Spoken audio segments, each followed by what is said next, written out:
Bonjour les enfants, c'est la maîtresse Farida. J'espère que vous allez bien et que vous avez passé un bon week-end. Nous sommes le lundi 1er juin 2020 et nous allons faire une séance de lecture et compréhension intitulée « Pourquoi le lièvre saute quand il se déplace ?»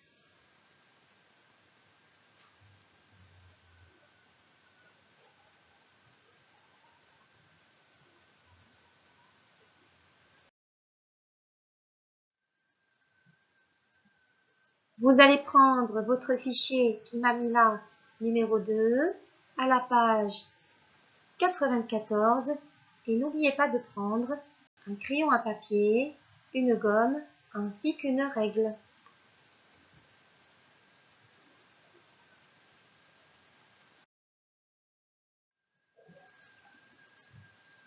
Voici la page 94 que nous allons travailler ensemble aujourd'hui.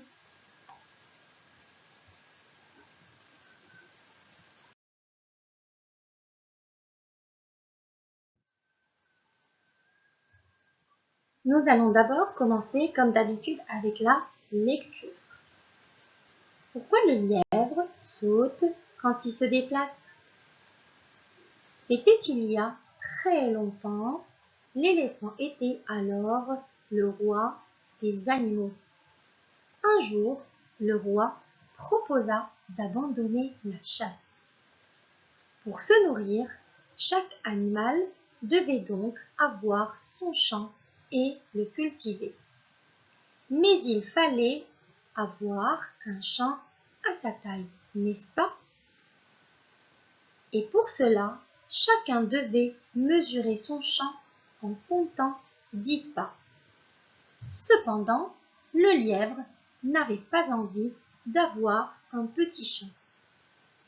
Quand arriva son tour, au lieu de marcher normalement, que fit-il?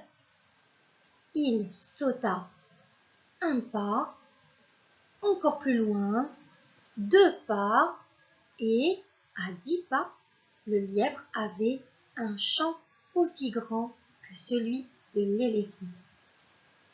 Les animaux de petite taille sont alors venus lui dire « Mais dis donc, lièvre, c'est comme ça que tu marches ?»« Oui, c'est comme ça que je marche. »« Prends ton champ, mais attention, lièvre, le jour où on te verra marcher d'une autre façon, on te coupera les oreilles. » Et c'est depuis ce jour que le lièvre saute quand il se déplace.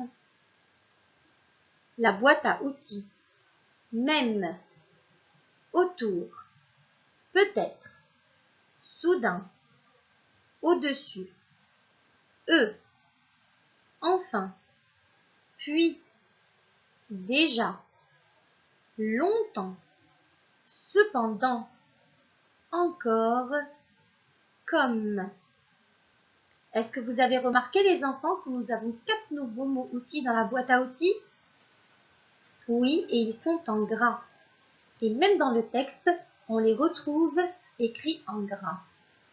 Nous allons refaire la lecture une deuxième fois. Pourquoi le lièvre saute quand il se déplace? C'était il y a très longtemps. L'éléphant était alors le roi des animaux. Un jour, le roi proposa d'abandonner la chasse. Pour se nourrir, chaque animal devait donc avoir son champ et le cultiver. Mais il fallait avoir un champ à sa taille, n'est-ce pas? Et pour cela, chacun devait mesurer son champ en comptant 10 pas. Cependant, le lièvre n'avait pas envie d'avoir un petit champ. Quand arriva son tour, au lieu de marcher normalement, que fit-il? Il sauta. Un pas, encore plus loin, 2 pas, et à 10 pas, le lièvre avait un champ aussi grand que celui de l'éléphant.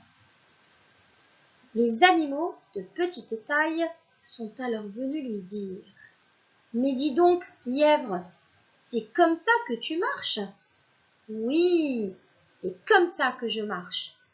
Prends ton champ, mais attention, lièvre, le jour où on te verra marcher d'une autre façon, on te coupera les oreilles. » Et c'est depuis ce jour que le lièvre saute quand il se déplace. La boîte à outils, même, autour, peut-être, soudain, au-dessus, enfin, puis, déjà, longtemps, cependant, encore, comme.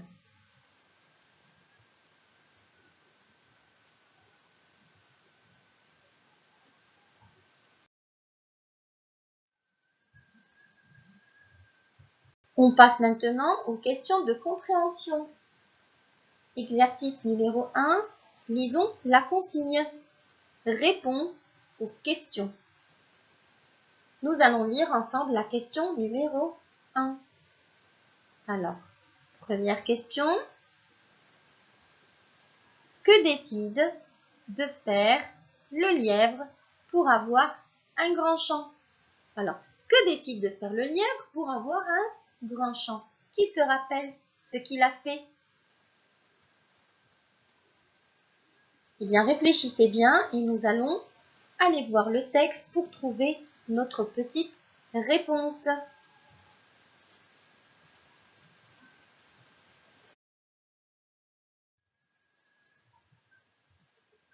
Alors, vous avez trouvé la réponse?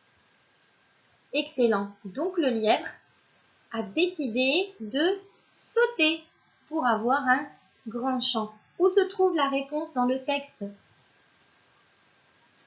Bravo les enfants, on va la trouver dans la ligne numéro 10. Il sauta. Nous allons retourner maintenant à notre question et voir comment est-ce qu'on va formuler notre réponse.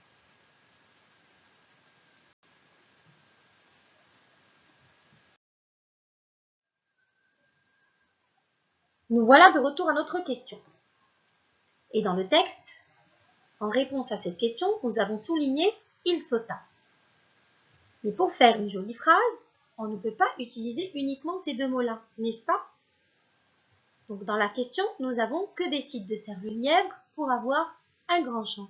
On parle de qui ici? Bravo, on parle du lièvre.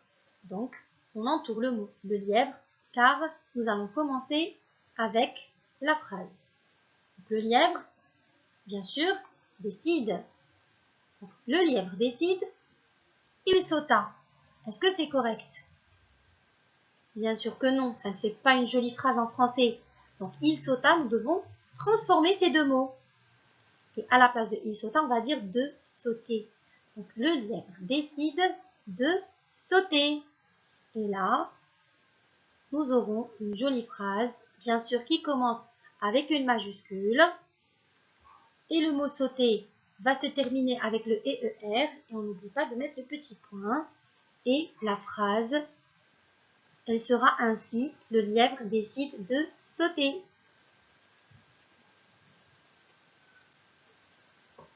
Deuxième question maintenant. Quel est l'animal rusé de cette histoire? Pour répondre à cette question, nous n'avons pas besoin de nous référer au texte. Nous allons répondre directement. Donc, je sais que vous avez la réponse. Bien entendu, c'est le lièvre. Mais on ne peut pas répondre juste avec deux petits mots. Ce ne sera pas une phrase correcte. Donc ici, la phrase que nous allons recomposer ou bien formuler se trouve dans la question elle-même. D'accord? Nous allons utiliser le mot l'animal. Ensuite, on va écrire l'animal rusé de cette histoire. Et alors, l'animal rusé de cette histoire est qui? Bravo. Et le lièvre.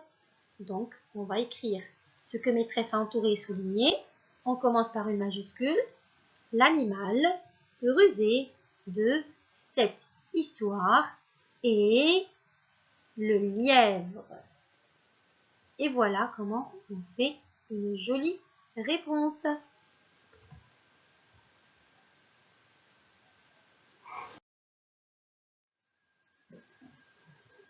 Passons maintenant à l'exercice numéro 2. Lisons la consigne. Relie le début et la fin de chaque phrase de l'histoire. Alors ici, sur la colonne de gauche, nous avons les débuts de phrases. Et sur la colonne de droite, nous avons les fins de phrases. On doit chercher chaque début qui correspond à chaque fin.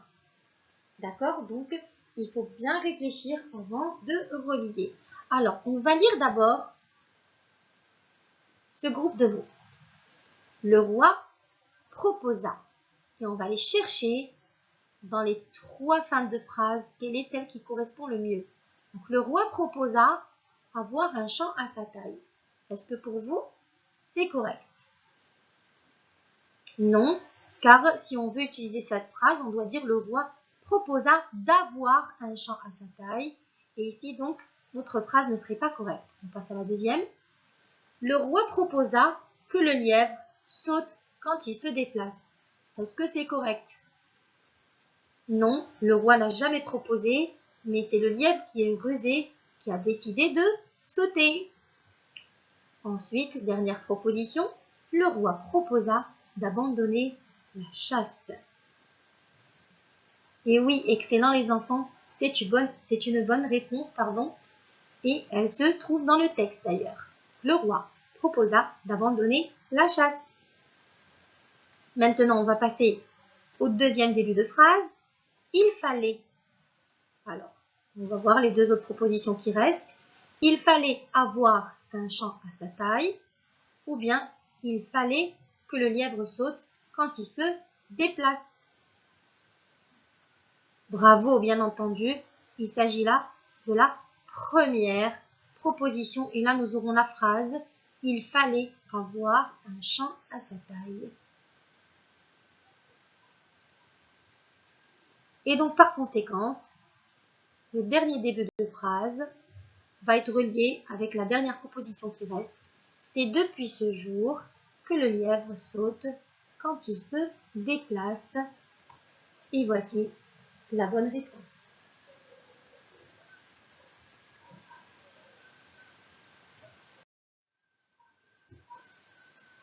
Pour faire la suite des exercices, je vous demande de cliquer sur la deuxième vidéo. À tout de suite.